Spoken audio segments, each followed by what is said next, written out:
Excuse me.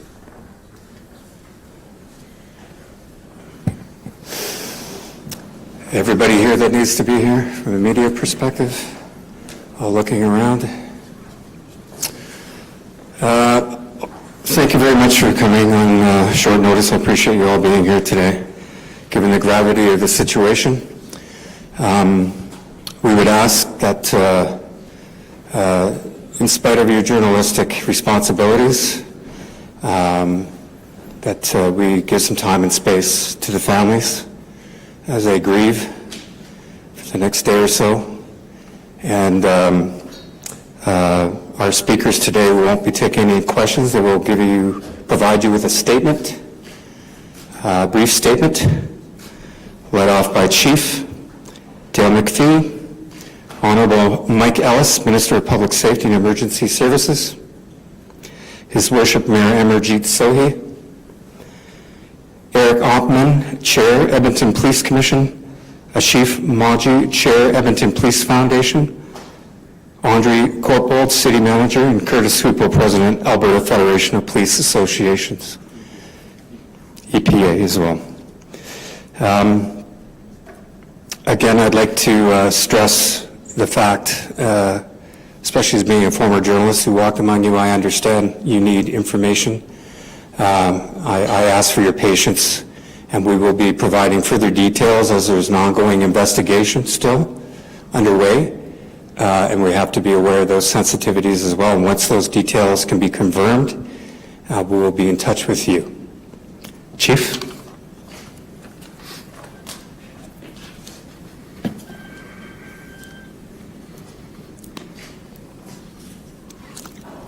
Thanks, Scott. Good morning. Thank you all for being here today, and thank you for those who have joined me this morning to speak and provide your support and through your presence. Before I start to speak right now, I just want to let everybody know that our two officers, as we speak, are being escorted to the medical examiner's office. And I just want to thank all of our partners who reached out so quickly with fire and EMS and our own members to provide that escort to their final place. Today, the Edmonton Police Service has been marked by an unthinkable and a horrific tragedy as two of our members have died in the line of duty. Constable Travis Jordan, age 35, had 8.5 years with the Edmonton Police Service, and Constable Brett Ryan, age 30, had 5.5 years with the Edmonton Police Service. Constables Jordan and Ryan were valued members of our EPS family, and they worked side by side with us every day in service to our community, and I can't tell you how devastated we are with their loss.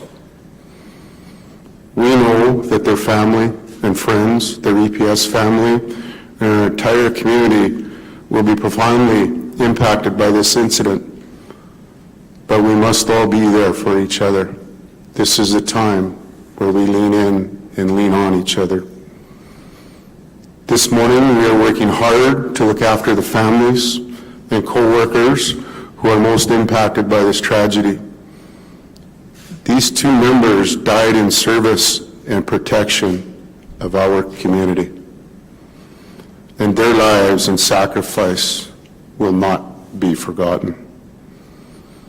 We are maintaining our investigation at the scene of this incident and are able to provide only preliminary details, as Scott has said. We're going to give you as much as we can right now, but we'll advise you when there are more details available.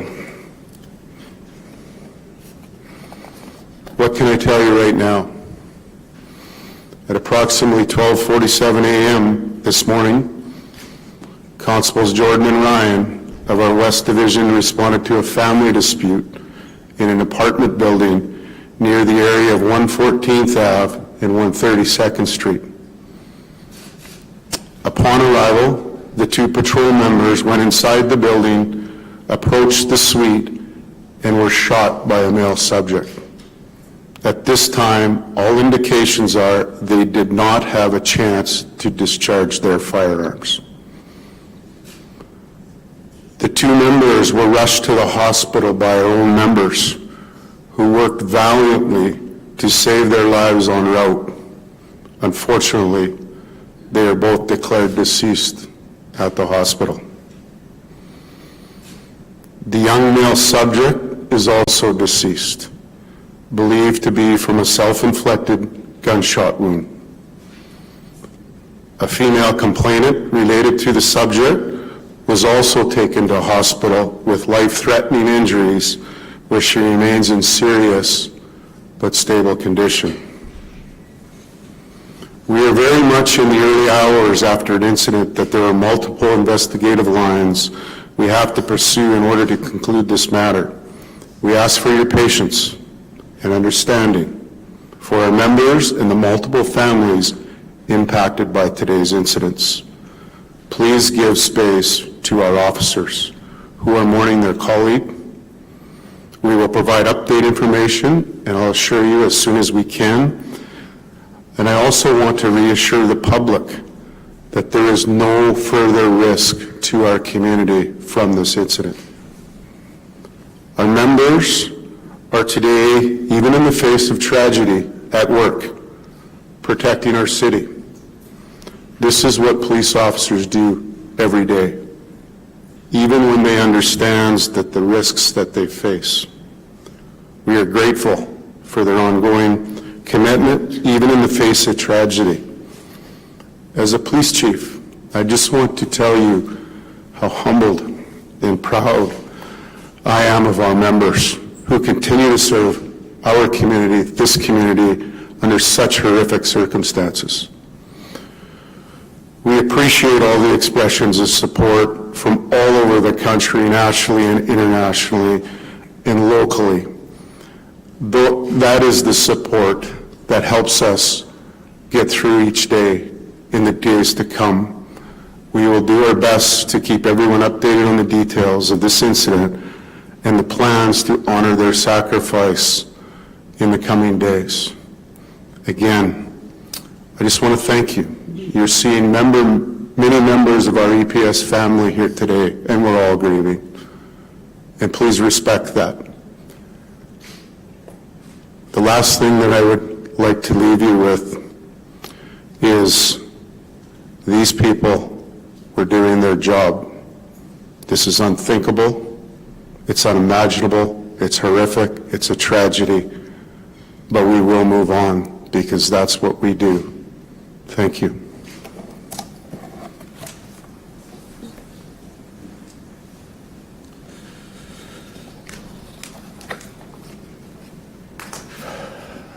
Today, the province mourns the loss of 2 police officers killed in line of duty. On behalf of the government of Alberta, we extend our deepest sympathies to the family, friends, and colleagues of these officers.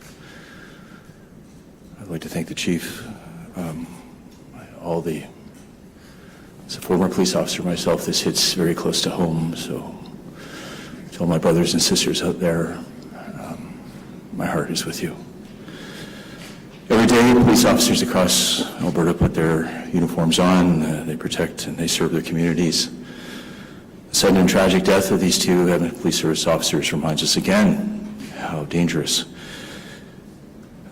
police officers constantly face on a daily basis and in order to protect the people of Edmonton and the people of Alberta. What's important now is that we provide our support to the family and friends and colleagues of those officers.